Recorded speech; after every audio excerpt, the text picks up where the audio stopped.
90 రోజుల కోర్సు పూర్తి చేస్తే చాలు 100% ప్లేస్మెంట్ సపోర్ట్ తో సాఫ్ట్వేర్ జాబ్ మీ సొంతం. వెంటనే కోడ్ జ్ఞాన్ డెస్టినేషన్ ని సంప్రదించండి. నమస్తే, వెల్కమ్ టు సుమన్ టీవీ. నేను మీ యాంకర్ సరి. మార్చ్ నెలలో ద్వాదశ రాశుల వారికి ఎలా ఉండబోతుంది, వారు ఎలాంటి పరిహారాలు చేసుకోవాలి, వీటి గురించి ఇన్ డీటెయిల్గా మనతో చెప్పడానికి వేదిక్ ఆస్ట్రాలజర్ ఉమా గారు ఉన్నారు. వారిని అడిగి తెలుసుకుందాం. నమస్కారం గురుగారు. నమస్తే అమ్మా. ద్వాదశ రాశుల వారికి మార్చ్ నెలలో గ్రహ సంచారం ఎలా ఉండబోతుంది? అందరికీ నమస్కారం అండి.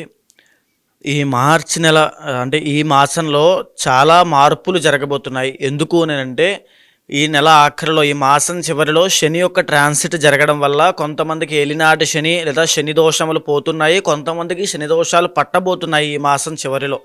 అదేవిధంగా ఇదే మాసం చివరిలో 28, 29, 30వ తారీఖుల్లో షష్టగ్రహ కూటమైనటువంటిది ఏర్పడబోతోంది. దానివల్ల ద్వాదశ రాశులకి 12 రాశుల మీద కూడా ఈ యొక్క ప్రభావం అనేది తీవ్రంగా పడబోతోంది. ఐదర్ పాజిటివ్ అయినా నెగిటివ్ అయినా ఖచ్చితంగా పడుతుంది.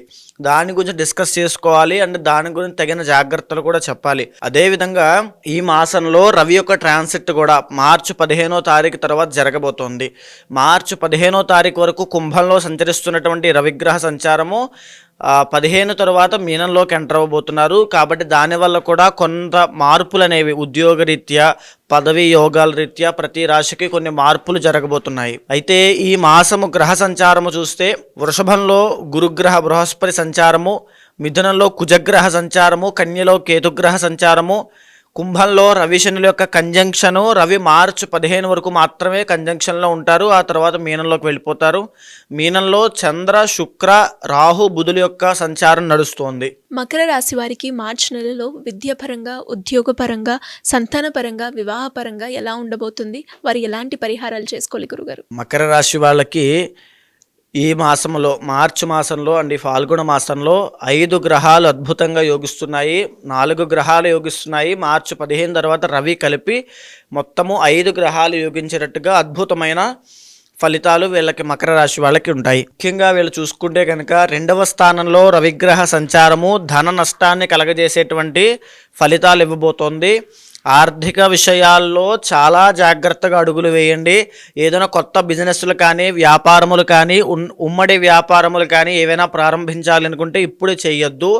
ఒక 15 రోజులు ఆగి మార్చి 15వ తారీఖు తర్వాత ఖచ్చితంగా చేసుకోండి. అక్కడి నుంచి అద్భుతంగా ఉంటుంది. ఏ పని పట్టుకున్నా 2వ స్థానంలో రవి కాబట్టి అందులో ఆటంకాలు వచ్చే అవకాశాలు ఉన్నాయి. మార్చి 15వ తారీఖు తర్వాత 3వ స్థానంలోకి రవి వెళ్ళిన తర్వాత అక్కడి నుంచి రవి బలము అంది, అక్కడి నుంచి మీరు పట్టుకున్న ప్రతి పని కార్యాజయము, కార్యసిద్ధి కలిగే అవకాశాలు ఉంటాయి. సో 15 రోజుల పాటు అగ్రెసివ్గా ఎలాంటి పనులు పెట్టుకోవద్దు. ఇక 2వ స్థానంలోనే శనీశ్వర సంచారం కూడా నడుస్తోంది, రవి శనులు కలిపి.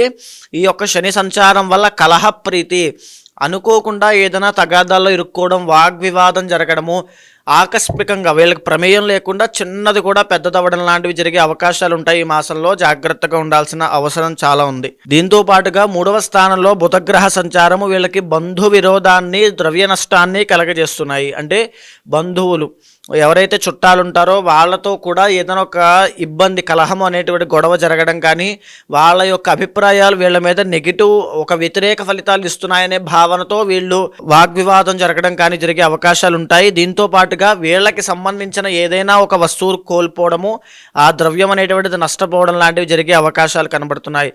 3వ స్థానంలోనే శుక్రుడు అద్భుతంగా యోగిస్తున్నాడు కాబట్టి ఐశ్వర్య ప్రాప్తి, వస్త్ర ప్రాప్తి, అదేవిధంగా వస్తు ప్రాప్తి, నూతన వస్తువులు మళ్ళా కొనుగోలు చేయడము, లేకపోతే గొప్ప ఐశ్వర్యాన్ని, డబ్బుని, ఆకస్మిక ధనలాభాన్ని చూడడం కూడా జరిగే అవకాశాలు ఉన్నాయి.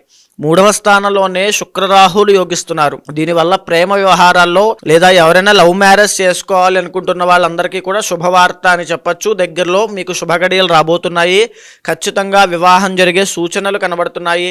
తర్వాత ప్రేమ వ్యవహారాల్లో విజయం పొందే అవకాశం కనబడుతోంది.